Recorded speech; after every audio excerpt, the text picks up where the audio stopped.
से बहुत पक चुका हूं, पर कुछ इश्यूज के चलते मुझे आना पड़ता है। मेरा मेन फोकस रहता है कि मैं यूपी से हूं, तो यूपी में अपने समाज को जितना मजबूत किया जा सके, या उस पर यूपी की राजनीति में जो हमारा समाज कुछ कर सकता है, उस पर क्या असर पड़ेगा हमारे समाज के किन निर्णय से, उस पर मेरा ध्यान रहता है। पर जब बात आती है समाज की या कम्युनिटी की, तो भारत के किसी भी कोने में बात हो, हमें बुरा लगता है जब कोई कुछ कहता है। अब ये वीडियो मैं आपको पहले दिखाऊंगा, उसके बाद मैं अपनी प्रतिक्रिया भी बताऊंगा, ज्यादा देर नहीं।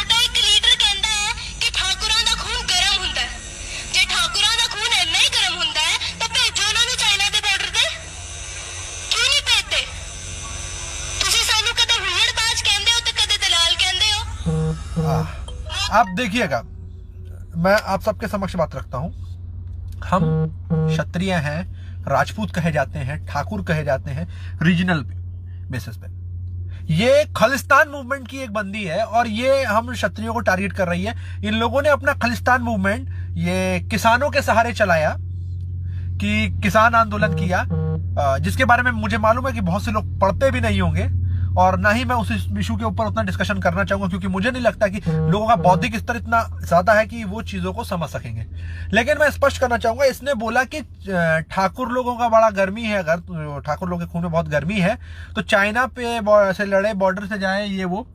तो इनको पता होना चाहिए कि चाइना से राजपूत लोग लड़ते आए हैं, पाकिस्तान से राजपूत लोग लड़ते आए हैं, बॉर्डर पे राजपूत लोग लड़ते आए हैं, और राजपूतों ने देश के लिए बहुत कुछ किया है और बहुत कुछ कर रहे हैं, इसमें कोई दो राय नहीं है। लेकिन कोई भी कम्युनिटी या कोई भी आंदोलन एक तरीके से राजपूतों को टारगेट करते हुए कर दिया जा रहा है।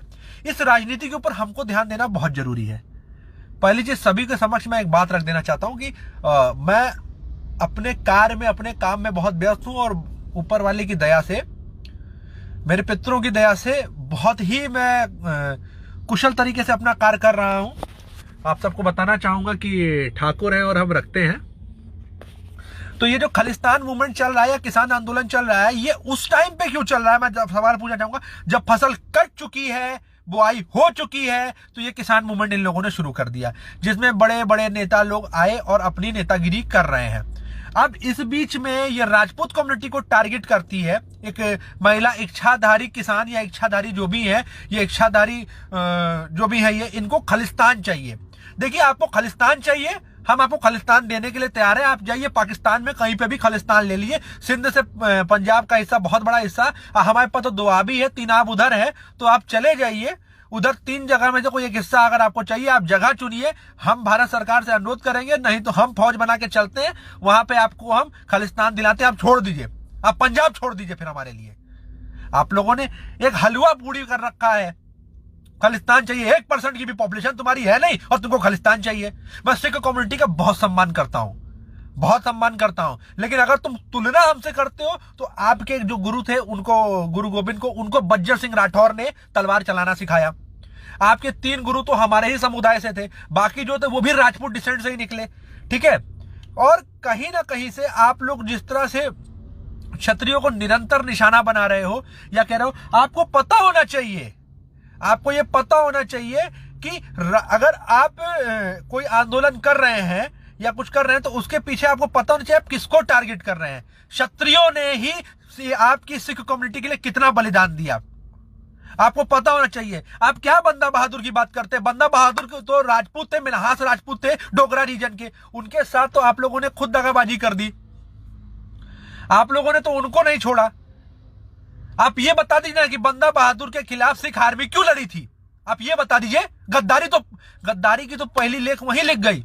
उसके बाद आप राजा रणजीत सिंह जी की बात करते करते, बिल्कुल सम्मान है, बिल्कुल सम्मान है, लेकिन हमको इतनी सी बात बता दीजिए कि आपका रूलिंग पीरियड कितना था यार? 300 साल 400 साल पुराना तुम्हारा इतिहास है, और तुम उनसे बात कर रहे हो जिनका हजारों करोड़ों साल का इतिहास कहा जाता है। अगर मैथोलॉजिकल वर्जन से देखें हम, तो करोड़ों साल का इतिहास है हमारा, और अगर साइंटिफिक तौर पे देखें तो हजारों साल का है।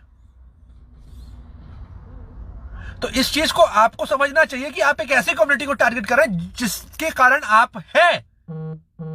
सिखों के अंदर जो सरदार कहा गया, जो प्रमुख सरदार कहा गया, जो गुरु गोविंद जी की सेना की टुकड़ी थी, उसका जो लीडर होता था वो भी राजपूत घर का बड़ा लड़का होता था। ये तो गुरु गोविंद के बाद में रिलीजन बना, उसके पहले तो पंथ था, इसको राजपूत ही लोग ज्यादातर चलाते थे। आपने सिंह नाम हमसे कॉपी किया, वरना गुरु गोविंद सिंह कहां थे? वो तो गुरु गोविंद राय लगाते थे। क्या गुरु नानक सिंह थे या उनके पहले कोई सिंह था? कोई सिंह नहीं लगाता था, एक पंथ था। आपने सिंह लगाना हमसे शुरू किया, आपने दाढ़ी मूछा पगड़ी हमसे कॉपी करी। आप पग पहनते हो, क्या पग का कॉन्सेप्ट कहां से आया? आपके पास आया राजपूतों से। स्वाभिमान की बात करते हैं, स्वाभिमान के लेख तो, स्वाभिमान का पाठ तो राजपूतों ने पढ़ाया। महाराणा प्रताप से बड़ा स्वाभिमानी कौन रहा? महाराज जयचंद से बड़ा स्वाभिमानी कौन रहा? स्वाभिमान की बात करते हैं तो आइए उत्तर प्रदेश, कहां तुम एक रीजन के अंदर पड़े? आओ दिखाता हूं स्वाभिमान की। यहां पे टूटे किले दिखाते हैं, हमारा स्वाभिमान क्या था। जिनने झुका नहीं उनके किले आज टूटे पड़े हैं, वो स्वाभिमान था। घर फूंक दिया स्वाभिमान के नाम पे। तुम लोगों को खालिस्तान चाहिए, माय फुट चाहिए तो जाके मांगो, हमें क्यों टारगेट करते हो सालो? तुम्हारे बाप का नहीं खाया है, तुम्हारा बाप हमारा खाया है। राजपूतों के दया कर्म में बने हो तुम लोग, और चाहे कुछ नहीं बने हो। हमारा नाम, हमारा इतिहास चुराते हो। जाके देखो जो सिख है ना तुम्हारे, जो गटका सिखाते हैं तुमको, जो क्या कहते हैं उनको, जो तुम्हारे दिन भर पगड़ी अगड़ी पूरा बांधे रहते हैं, जो तुम्हारे गुरुद्वारों में काम करते हैं, उनसे जाके पूछो, वो बताएंगे छतरी क्या होता है, ठाकुर क्या होता है।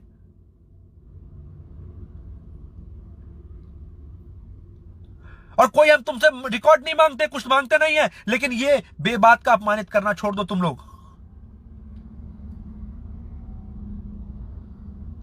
वरना संता बनता के जोक बन के रह जाओगे।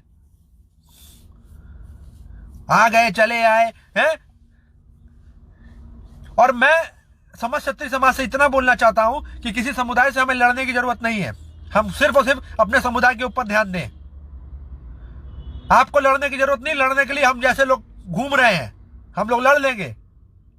आप लोग फोकस करें किस तरह से आप धन अर्जित कर सकते हैं और किस तरीके से, किस जरिए से आप खुद को मजबूत कर सकते हैं, अपने परिवार को, अपने भाई को मजबूत कर सकते हैं। जय श्री राम, जय मां भवानी, हर हर महादेव, जय शतधर्म।